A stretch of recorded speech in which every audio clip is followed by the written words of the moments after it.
So episode 4 is here and gone just like that. It ended and we were like, no. Yeah. Man, this is rough, man. This whole week-to-week thing. You know, we've become so spoiled off of these drop-all-at-once shows. Mm-hmm. But we have to wait. It's exciting. I mean, I look forward to it every week. I do too. Right? So it's like, it's a give and take kind of thing. Yes. Right? Anyways, so, just let go. Just let go. He didn't. Nope. He didn't. Spoilers. Okay? Obviously. We get the aftermath of the house fire. Now, of course, here we go. Hold on for a second. Jason's patting himself on the back because I called that kid was Eddie Caputo. Yes, he did. He was like, oh, that's going to be Eddie Caputo. As soon as he was like buds with him and he was like, ooh, and I was like, Dat Eddie. Yes, it was Eddie. I even looked at it, I was like, $5 says that's Eddie Caputo.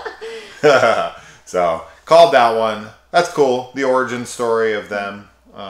We all know how that ends. Not so well for little Edward. Little Edward. But, yeah, so we got that. All right, so Kaylee and I were talking because she hates Lexi, I hate Lexi. Mm-hmm. We all hate Lexi. But, you know, now that we've kind of got the whole, you know, pivot here, where she might become some kind of likable protagonist, you know, she might start to use her bitchiness effectively and in like kind of a funny way towards people that we don't like.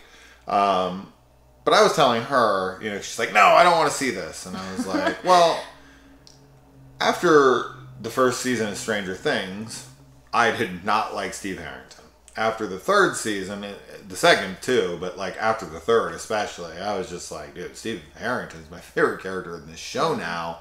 So it's not impossible for Lexi to pull herself around after 3 episodes. I mean, It's 3 fucking episodes. If this was, you know, Joffrey, sure, after multiple seasons where he's just the most horrible person that's ever existed in the history of ever, where he's literally like raping and murdering, and he's so fucking awful. Right. It takes a lot more to kind of dig yourself out of that hole. Sure. As a character. And I mean, yeah, I'm down for her redemption arc. They kind of covered a little bit this episode. I mean, her and Jake sort of said what they needed to say to each other.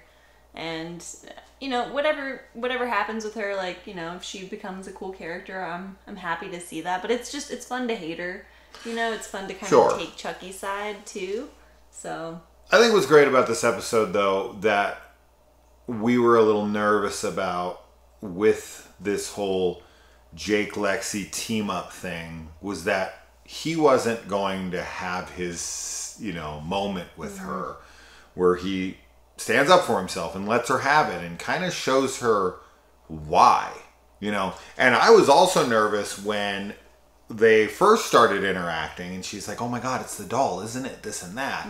And I was like, now they kind of play Lexi off like she's a bit of a ditz, so it actually might make sense of why it took so long to fucking dawn on her. But it did finally dawn on her, like, wait a minute, you sent this doll after me to kill me. And I was like, okay, we're good. So that, you know, thing that I was nervous about ended up not being anything to be nervous about. And then you know, about halfway through the episode, same thing. I thought that Jake was just going to kind of let it pass and they were going to be like teamed up now. That would have felt very disingenuous. Sure. And I mean, yes, he gets to say what he feels to her, and that's great. I like the tension of, you know, him saying that she deserved to die and that, like, she's a horrible person, and then, you know, not knowing if he's going to let go or not. And obviously he doesn't, but it was a great scene. So, sure. I mean, I was about 100% positive he was pulling her up. I had like a small, like, a little bit that I was like, he might, especially with Chucky there, like, kind of egging him on. Tiny little bit. That would be cool. But I was 99.9. I was like, they wouldn't do it. I mean, after the opening, of how they're how they're pulling this together now. Right. with them being the team up and against Chucky. And it wouldn't really make sense to Jake's character at the end of the last episode and throughout this episode up until that moment. Yeah. You can tell, like, he comes in the hospital and he sees, like, it up close. Right. Like, it's always easy to disconnect yourself with your rage against a single person in a single moment. And you get caught up in the excitement. You get caught up in the desire for revenge and anger and all that stuff. And you don't realize, like, who it's going to affect. Right. Right? Like, Yeah. you don't get to see the parents up close as they're, you know, freaking out that their kid might be injured, or loved ones or whatever. And so when he sees that, like, he knows instantly, though. Like, when at the end of the last episode, and this is something we talked about, that he was going to feel remorse, that he didn't want that. How he would have felt had Lexi died and nothing else, that's still up in the air for me. I don't know how that would go, but he didn't know what had happened in the end of the last episode, and he looked like he regretted it. Yes. So I'm only going to assume that if Lexi was the only target and Chucky didn't kill anyone else and just returned and was like, "Hey, bro, I killed the girl," Yeah. I think he still would have regretted it. I think so too. Because I don't think he's a killer. Like, you know, he proves that in this episode. Like, I'm not like you. I'm not a killer. So, yeah, I think that's good, though, because we all have that desire inside of, like, I want vengeance and I want, you know, this person to pay and I hate this fucking person. Sure, yeah. And, you know, setting, like, an attack dog on somebody that you're disconnected from, it's like a doll. It almost feels surreal. It doesn't feel part of reality. It's like, I'm sending a doll after her to kill her.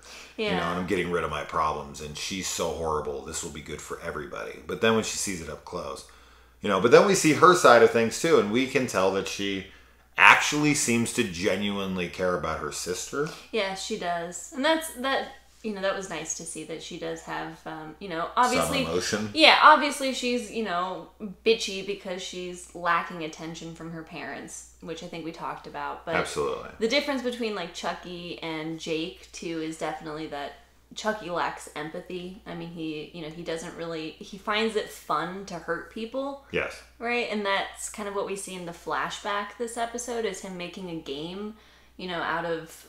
He's Peter Pan, right? Like, he's leading the Lost Boys, and Makes that he guy turns into the Captain janitor, Hook, into Captain Hook. Like, it's fun for him.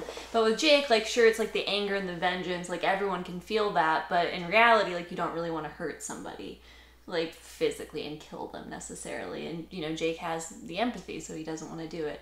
No, yeah, But I mean... Lexi does too, and that's kind of what we're seeing be developed more. Well, and that's what they kind of brushed upon in the last episode, was the difference between killers who are made and killers who are born. Right? Jake was being made to be a murderer. I don't think Jake would ever go down the path of killing people. He was weird.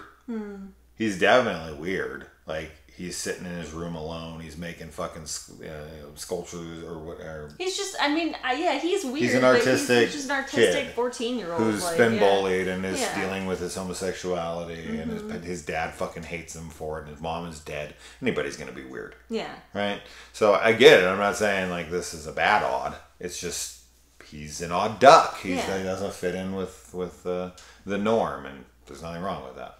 Yeah, well, after the first episode, I was sort of thinking that they were going to, you know, create the perfect storm to turn him into a killer, but obviously that doesn't, you know, it doesn't seem like that's where things are going. I still think that Lexi's sister, Grace, the little girl, is going to be like a born killer. I feel like she's just going to kind of naturally fall into hurting somebody. If that We'll even see. happens at all. Yeah. Just so we're all clear here, guys, we don't watch on the next week's No. episodes. So for people who are in the Never. comments like, oh, we already know that doesn't happen because we saw that Lexi lives and is in the hospital hunting Chucky, as you guys told me in the comments. We don't watch that No. shit. So please don't tell us about it. Yeah. Because I don't want the spoilers for it. I like going into these things blind. I like guessing on my own. I have no idea. I would never watch the next time on Chucky thing. Yeah, we Fuck have that. so much fun speculating. Absolutely. And talking about like the possibilities. So, Absolutely. Yeah, we don't watch any of those. Now that Chucky is burnt, I definitely think that we're going to get a new Chucky. I do too. He's not going to look like... Now, the look of Chucky. Oh, and two things here. We'll talk about the look of Chucky and the look of Chucky's composite, which is a whole nother thing that we were kind of talking about being creepy. So first, the look of Chucky in this episode with his face burnt. There's some really cool animatronics, probably some CG blend going on in here of Chucky's like eye being all sloth-like and down here and still blinking with the other one. It looked great. And the way he fucking, oh man. And the projection line is funny. Yeah, I was just thinking about that. There's That something was really about funny. you. It's your face. And he's looking at it. It may be projected. It's so good. Yeah, and then there was the callback to with the detective saying... Oh yeah, what an ugly fucking doll. Yeah. Can anyone Google, or does anyone have anyone around them, or are you yourself a medical professional? And can you tell us why he bled from his fingernails? Yeah, we didn't understand. I even Googled it. I couldn't figure it out. I was like, did anticoagulants? Yeah, that's Did it. he just inject him with a bunch of like Coumadin? And I don't even know what Coumadin is. It's a- Is like cumin? Is that like what you put in curry and Indian food? no, nor is it the fucking tournament that Frank's Dukes is in Bloodsport. That's the Kumite. Like, oh. This is Coumadin. Coumadin is a blood thinner that they put people with blood clots on. I know because my stepfather had blood clots my whole fucking life. So he was they always went in and put him on Coumadin. Anyways, Why do people I don't know. bleed from their fingernails? Yeah, I have no fucking clue. When he started bleeding from the eyes, the ears, the mouth, like he was bleeding from every orifice. It seemed like something out of a Saw movie. Yeah. I'll be bleeding from every orifice. But the fingernails, I have no idea. Can you bleed profusely from the fingernails from an injection of multiple random needles? Like maybe just a cocktail of all sorts of different drugs and other blood? Yeah. I didn't know you could bleed from your fingernails profusely, like out of every one of them at once. I didnn't either. This seems like It was horseshit. wild. This seems like total nonsense. Yeah. That's fine. I mean, it Fine, looked cool. I don't give a shit. Yeah, it looked really. It was crazy. We're watching a show about a killer fucking voodoo doll. Yeah, it's fine. So, but if I it's don't real, tell us how that happens so Sure. we can avoid it. And I don't want to do that. No, I don't. The detective falling back on the knife, the surgical knife, was the Scalpel. scalpel. Yeah. Yeah. It's because I nicked your spinal cord. Yeah. Yeah. Wow. Fucking brutal, man. Just, I can't feel my legs. I can't move. I can't move? Yeah. I can't move. You just have to sit there and take it. Oh, God. Because he would be able to feel everything from here up. That's why Chucky's stabbing him here. So evil. But He's so evil. He would have use of his arms. I don't think he could move or feel. Well, he could feel maybe, but he couldn't move. I don't know how that works actually. Wherever your spine is severed, you're paralyzed and can't feel anything from that point down. Then everything above it, you could. So he should be able to move his arm. Yeah. You didn't hit him in the neck. No, he hit him like upper middle back. So I don't know why he can't move his arms. I don't know. Well, we're not medical professionals. Anyway, yeah. We don't even know why people bleed from their fingernails. So what the fuck do we know? There was a cool shot. I was kind of iffy about it, but it's so creepy. I guess it works.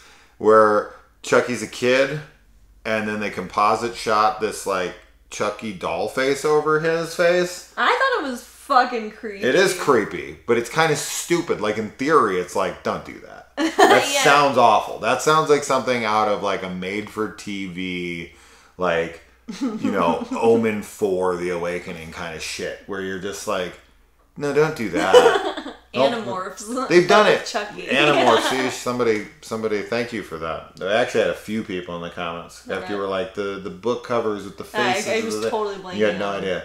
Like Well, I someone knew was what like they were, I dick just about couldn't it. They're like, remember. oh, how could she forget? Like, oh, get the I never fuck. read those books. I saw them at the saw book fair in school, and I would just be like, what the fuck is this weird shit? Yeah, she doesn't even know how to read. That's how cool she is. Yeah, whoa, live life to the extreme. Kick fucking ass, man. But yeah, I don't know. As I said, I think in theory, it sounds like a really dumb idea. Yeah, like if because somebody I've seen came it, to you and they were like, I've seen it done. I've seen it done in other movies where they like try to blend the face of like something else over somebody else's. Almost, I mean, they do it in The Exorcist with Pazuzu over Reagan's face, and you can kind of see it. Even that doesn't look amazing, but I'm okay with that.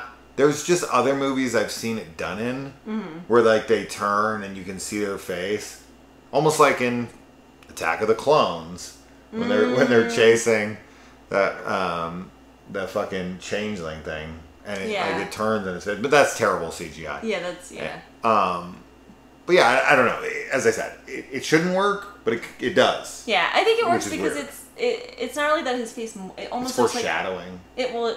But it like. Yeah, I was gonna say it's kind of like just projected onto his face, but his other facial features were like blanked out.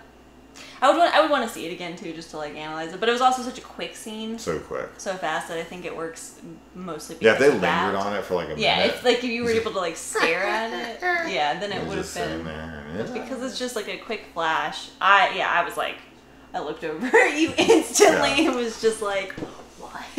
Yeah. Yeah, this is a good episode though. Yeah, I mean. What else happened? So. We haven't talked about. Yeah, I mean, we got the confrontation Yeah. of Lexi and Jake, and they're on the stairs, and you know, I think there's a lot of good exchange going on there, and I'm kind of on Lexi's side of this. Of like, now the whole her saying like, "Oh, you didn't tell me." It's like, bitch, Yeah. come on. Like, people need to tell you Yeah. that you shouldn't make fun of their dead father. Like, you're fucking horrible. But in her defense, like she says, I deserve to die. And it's like, no. In a show, yes. But yes. Right? In a fictional world, sure.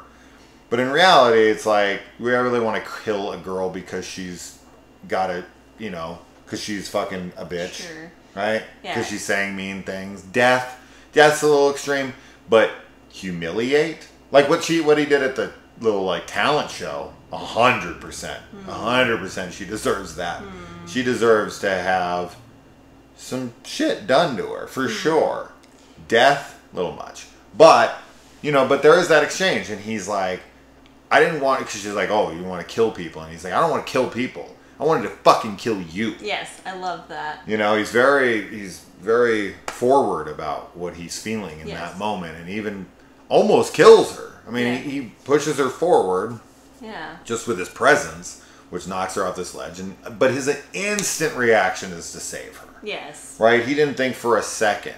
Now, do you get the feeling that Jake was considering letting her go? Yes, I do. Okay. I felt that there was some doubt on his face and that he Okay. was a little unsure. I think that Chucky doesn't really know the right things to say all the time. Like, in the beginning when he was like, life is giving you a second chance, like, to become who you're supposed to be, like, that kind of stuff I think was getting close to maybe convincing him. But then when he starts to say things like one less Karen and training wheels and stuff like that, Such a funny line. it was hilarious. But I think that Jake kind of is seeing that it's not really, you know, that it's fun for, like I was saying, that it's fun for Chucky and it's not really. He sees him for the monster that he is. Exactly. So I felt there was a little bit of doubt in the beginning, but like a tiny amount. Because we realize throughout this that Jake sees Chucky as a protector, as the only person who's standing up for him. Exactly. But then, you know, after he kills Oliver and he's coming after her and the shit he's saying, he's like, oh no, he's just a fucking psychopath and he'll kill anything in his way. Yes. And that's, of course, going on in the hospital too, where he's like, look how many people you almost killed. Mm-hmm. Like, I sent you after one person and you almost killed everybody. Mm-hmm. Like, you're not my fucking friend.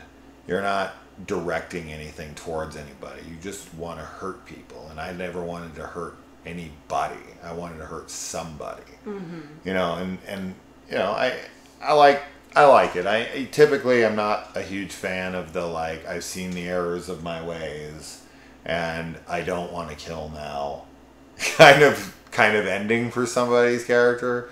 But this happens early enough on that now we get to kind of see the rise and the redemption of Jake and Lexi, and I'm definitely there for that. I think she's still a bitch though, absolutely. And I don't think I wouldn't have liked it had she just all of a sudden become a sweetheart. That would have not worked. Yeah. So, but when she goes off with the podcasting kid, yeah, what's his name?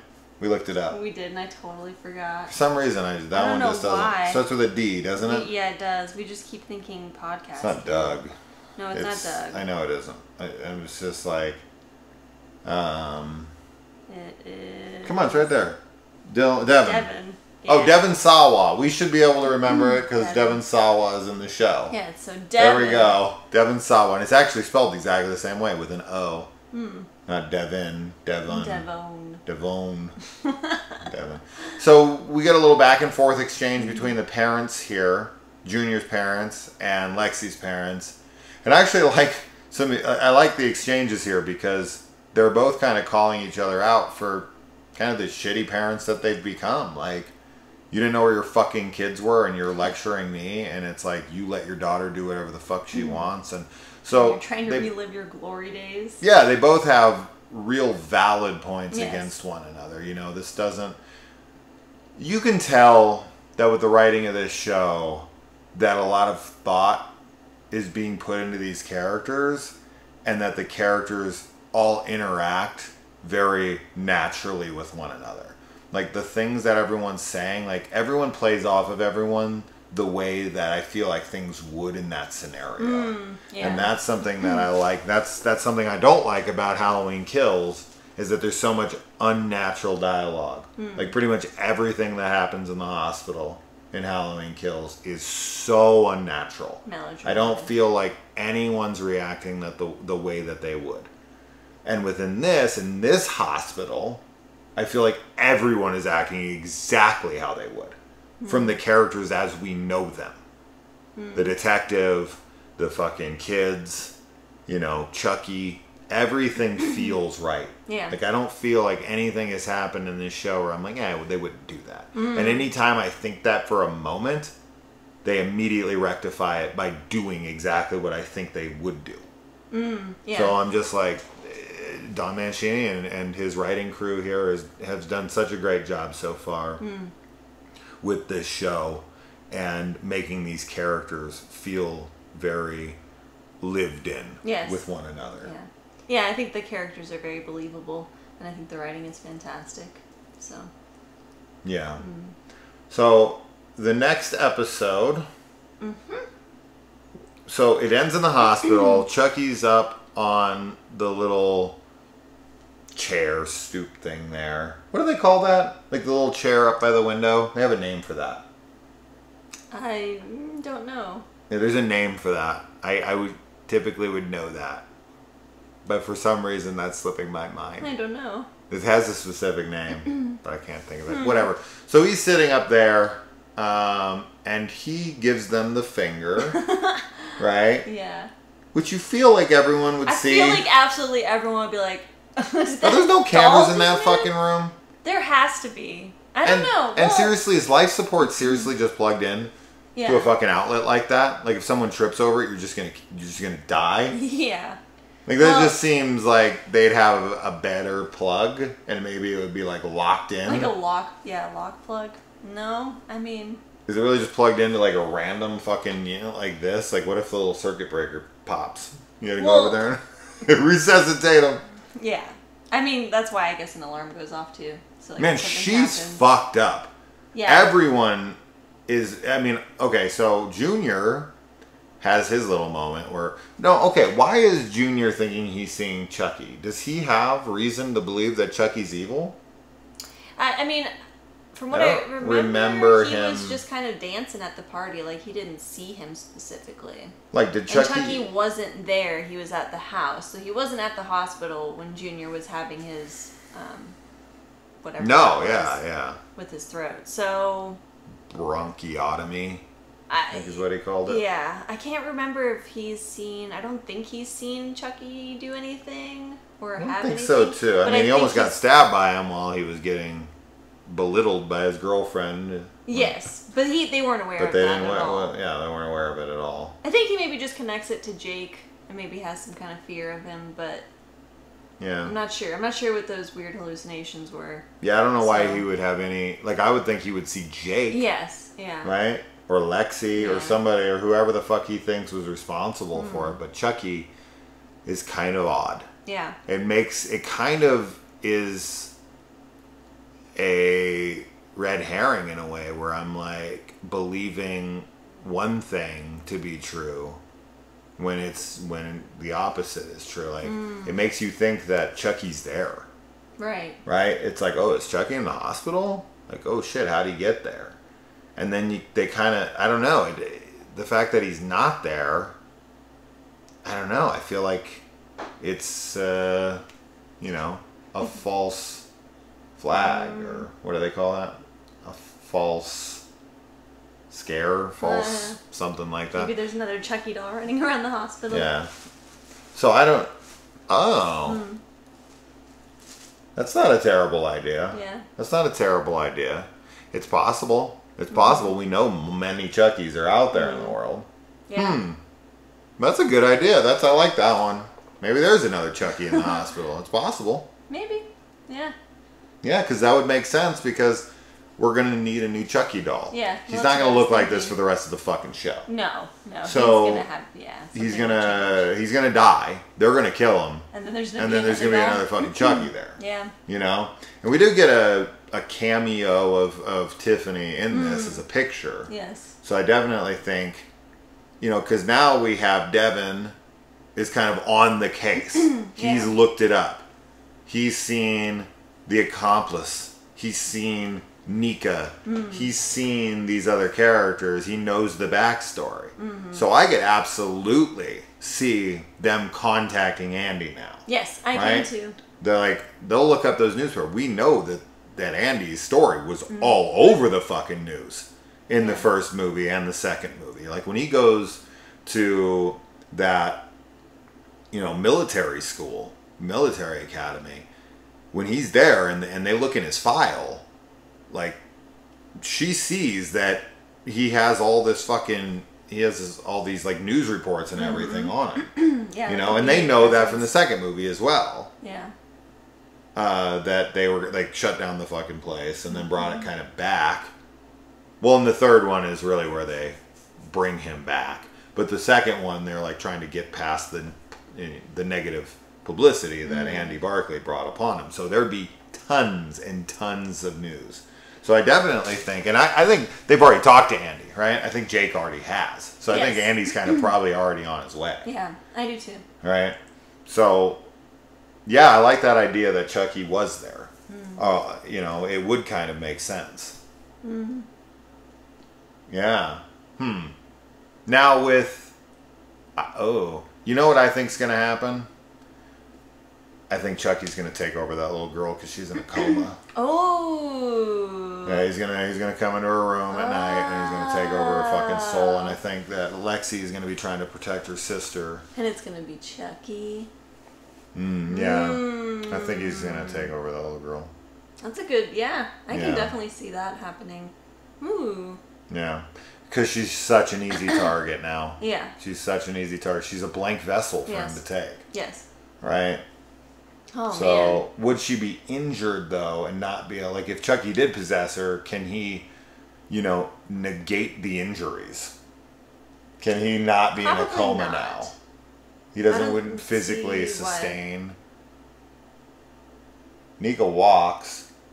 Right? Well, I don't think he would be in a coma. Wait, okay, Neca is... Wait a minute. Let me think back. In Cult of Chucky, Neca cannot walk. Right. Like in Curse as well, obviously. She's paralyzed. Right. But then at the end of Cult, she is walking. Yes. Once she's possessed by Chucky, right? So that's how she becomes able to walk. Is because Chucky takes over her body. Right. So he fixed her paralysis. Yeah, so then I guess he would actually fix anything that was wrong with her. That is accurate, right? That's how she walks. Yeah, I know she walks. Yeah. She walks out with Tiffany. Yeah. Huh. So yeah, maybe just he goes into her body and she wakes up from the coma and she's fine and everyone's like, oh my god, welcome back. Yay. And she's a little fucking demon and then this girl has to kill her little sister. Because I don't think there is a way to get Chucky out. We don't know about that. Can you get Chucky out of a body? Will there be like a little exorcism of sorts? Can you? Is there reverse voodoo? Maybe Andy has the answers to that after he's, you know... Or Tiffany. Because they ultimately have to come up with a plan of how to get rid of Chucky. And I could see the little girl getting possessed. I could see Andy showing up and saying, like, I've done my research and I found that you can... Maybe he tortured that head long enough. And then it told him. That it told him. I doubt it. Chucky wouldn't give up his fucking secrets. I mean, couldn't they just use the same voodoo ritual to move into another body? He could. He could, but he doesn't. He doesn't do that anymore. He just splits. Yeah. He's like fucking Voldemort at this point. Yeah. He's got a bunch of Horcruxes going on. Huh. I don't know. I really like that theory though. I'll be very curious to see what happens and see if you're right.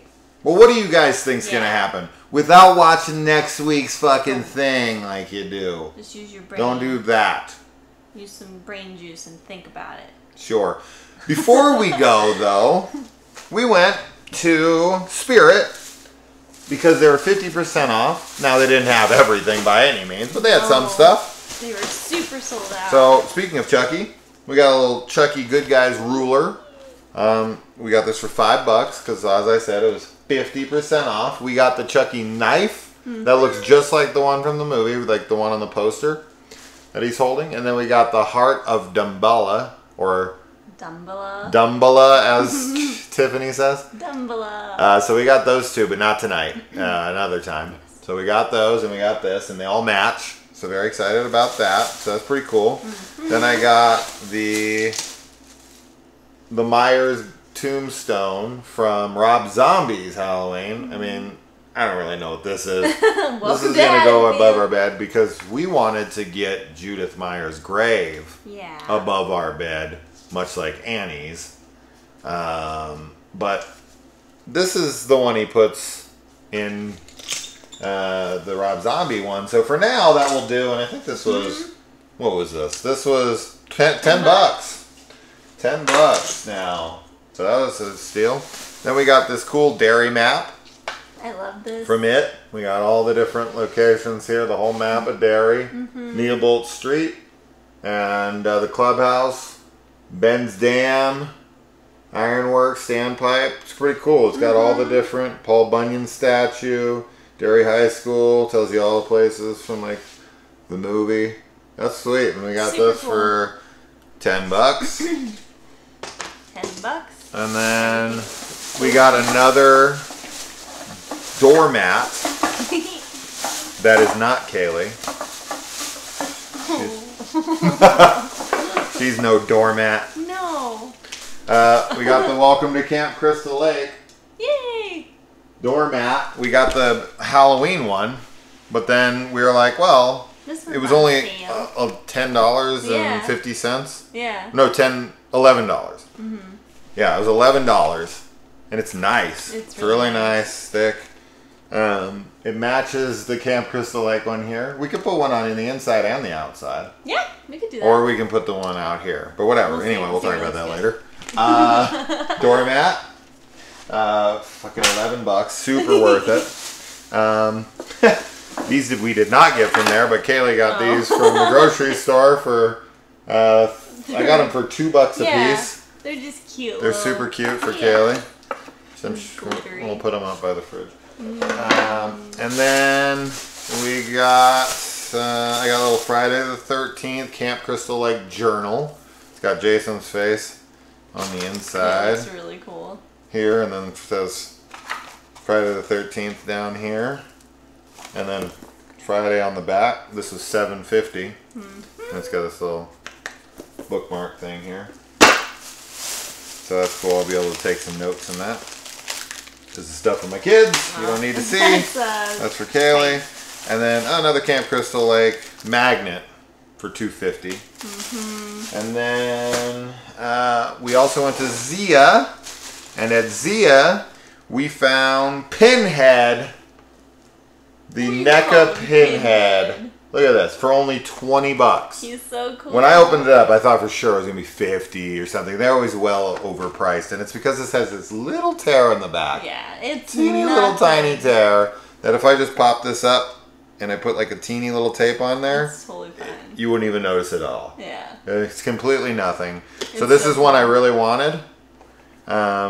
It's got a Pinhead growling and Pinhead not growling faces. Growling and not. And we got a Lamont configuration and an open Lamont configuration, and then some difference in his hands. Not a lot of accessories. Oh, some fell out, or some didn't come with it. Oh, His little hooks and stuff. Didn't even know. Oh, maybe there's pieces missing. That's okay. Or they're in here. I feel like might have to open them up. Yeah. They think that might be one? Yeah. Or is that part of his body? I don't know. I'm not sure. But, okay, so a couple pieces are missing, but oh well. It is what it is. Rad. It's really cool. Yes. This will be going down here with our now 15 other NECA figures. Also, I got 2 pop figures I'm very excited for. I got Pablo from Ash vs. the Evil Dead, and to accompany him, Kelly from Ash vs. the Evil Dead. How fucking awesome. When I had no idea these existed. So cool. I love this show so much. I love both of these characters. And recently, at Walmart, I got Ash. So, there we go. Yay. Ash and his whole crew right there. Very exciting. And yeah. And I think I showed off my other ones that I got the other day. So, it is there. But I'm very, very excited for Kelly and Pablo. I thought that was so cool. I had no clue that they were a thing. So, yeah. All right. So, what did you guys think of the episode? What did you guys think of our haul? Oh yeah, I got a couple movies here too. That's right. Movies. I got Godzilla, King of the Monsters for $5 because I want to give it another chance. It's directed by Michael Daughtry, who was actually up in the Myers house in Michael Myers' costume while Kaylee and I were getting engaged. Michael Daughtry, the director of Krampus, Trick or Treat, Godzilla King of the Monsters, was dressed as Michael Myers in Judith's bedroom looking down on us getting engaged. And my buddy Jeremy actually just talked to him, and he immediately remembered us. Oh, really? And was like, oh yeah, tell them like congrats and everything. What? That's awesome. Yeah. That's so cool. So 100% confirmed Michael Daughtry was at our engagement and gave us his blessing, dressed as Michael Myers in the Myers house in Judith's bedroom. That really happened. Amazing. And you can watch the video evidence of it. And then he's even in a magazine, you know, saying that he uses that as his office. So super cool. I also got Mr. Brooks with Kevin Costner, Demi Moore, Dane Cook, William Hurt. Really cool movie. I'm sure most of you have seen it, but it's a super cool one. And then for some fucking reason, I just had to have Hollow Man 2 because I thought it'd be a fun like Monster Monday or something, and I'd do the Kevin Bacon Hollow Man. But anyways, all right, we're done. Let us know. Is there anything else in the episode? Did we miss anything? Oh, yeah, it's too late. Bye, guys. Bye.